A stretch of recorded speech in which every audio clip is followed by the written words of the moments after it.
মৰমৰ বন্ধু বান্ধৱীসকল পোনপ্ৰথমে মোৰ চেনেলটিলৈ স্বাগতম জনাইছোঁ আৰু আজি আমি আলোচনা কৰিম হৈ যোৱা যি এপ্ৰিল মাহত হৈ যোৱা নৱোদয় এক্সামৰ দ্বিতীয়টি খণ্ড ভিডিঅ' আৰু প্ৰথমটি ভিডিঅ' আমি আগতে আলোচনা কৰিছোঁ। আজি আমি দ্বিতীয়টি ভিডিঅ'ত আলোচনা কৰিম ভাষা পৰীক্ষাৰ বিষয়ে। হয়, এই কুৱেশ্যনসমূহ আজি আমি আলোচনা কৰিম। তো ভিডিঅ'টো শেষলৈ চাই থাকিব। যদি ভাল পায় ভিডিঅ'টো লাইক কৰিব আৰু মোৰ চেনেলটি সাবস্ক্ৰাইব কৰি থৈ দিব। আজি আমি ভাষা পৰীক্ষাৰ খণ্ডটো আলোচনা কৰিম। তো ইয়াৰ প্ৰথমটি কুৱেশ্যন হৈছে, ইয়াৰ পেৰাগ্ৰাফখিনি পঢ়িব লাগিব। পেৰাগ্ৰাফখিনিত কি আছে? দেওবাৰৰ দিন আছিল, হৰিছে পাৰ্কত বন্ধুৰ সৈতে খেলি আছিল। কাষত এটা পুখুৰী আছিল, হৰিছে সাঁতুৰিব খুজিলে, সি তৎক্ষণাত পুখুৰীত জাপ মাৰিলে। পুখুৰীৰ পানী সিটোফালে পানীত কিছু সংখ্যক হাঁহ আছিল। হৰিছে ঠাণ্ডা পানী আৰু কোমল ৰ'দত আনন্দ লৈ সাঁতুৰিবলৈ ল'লে। হৰিছে সি এটা ডাঙৰ শব্দ শুনিলে আৰু পানী ছিটিকি পৰিলে। সি চাৰিওপিনে চালে, কোনোবাই পানীত ডুব মাৰিছে বুলি। সি একো দেখা নাপালে। চ' এইটো পেৰাগ্ৰাফৰ পৰা আমি এতিয়া তলত দিয়া কুৱেশ্যনসমূহ আলোচনা কৰিম।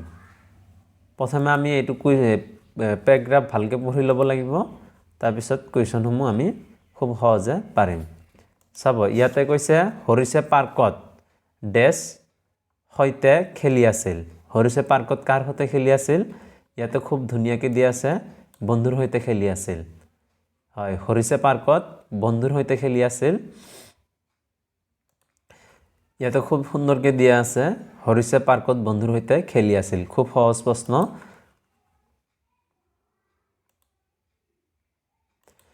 দ্বিতীয়টো কুৱেশ্যন হৈছে, হৰিছে ডেছ পুখুৰীত জঁপিয়ালে।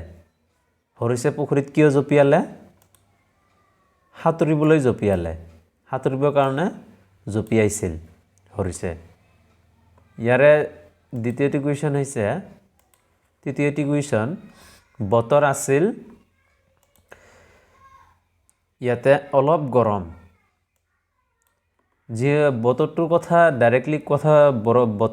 ডাইৰেক্টলি কোৱা নাই যদিও ইয়াতে আমি অনুমান কৰিব পাৰোঁ যে পানী আৰু কোমল ৰ'দৰ আনন্দ লৈ সাঁতুৰিবলৈ ল'লে। কোমল ৰ'দ হ'লে অলপ গৰম হ'ব। চ' আমি ইয়াৰ পৰাই অনুমান পাইছোঁ যে অলপ গৰম। অপশ্যন বি ইয়াৰে শুদ্ধ উত্তৰ, অলপ গৰম। ইয়াৰ পিছত পুখুৰীত আৰু কোন আছিল? হয়, পুখুৰীত আৰু কিছুমান হাঁহ আছিল। আমি চাইছোঁ, আমি তাতে পঢ়ি আহিছোঁ, কিছুমান হাঁহ আছিল। ইয়াৰ পিছৰ কুৱেশ্যনটি, ডুব মৰা শব্দৰ সমান অৰ্থ হ'ল, ডুব মৰা মানে জাপ মৰা। কাৰণ আমি জাপ মাৰিলে পানীত যদি কোনোবাই জঁপিয়াই দিয়ে, সি ডুব মৰা হয়। ইয়াৰ পিছৰ পেৰাগ্ৰাফটি আমি ইয়াতে পঢ়িলে খুব সুন্দৰকৈ পাম। চ' আমি পোনে ইয়াৰে কুৱেশ্যন এনচাৰখিনি কৰিছোঁ। সাপক সৰীসৃপ প্ৰাণী বুলি কোৱা হয়। ইয়াৰে চি নম্বৰ শুদ্ধ উত্তৰ। ইয়াৰ পিছৰ কুৱেশ্যনটি হৈছে, সাপে ক'ত জীয়াই থাকিব নোৱাৰে? হয়, সাপে বৰফে ঢকা ঠাইত জীয়াই থাকিব নোৱাৰে। বাকী মৰুভূমিত সাপ থাকে, বনত সাপ থাকে, বিলতো সাপ থাকে, কিন্তু বৰফে ঢকা ঠাইত সাপ পোৱা নাযায়। জীয়াই থাকিব নোৱাৰে সাপ তাতে। সাপৰ দৃষ্টিশক্তি খুব দুৰ্বল।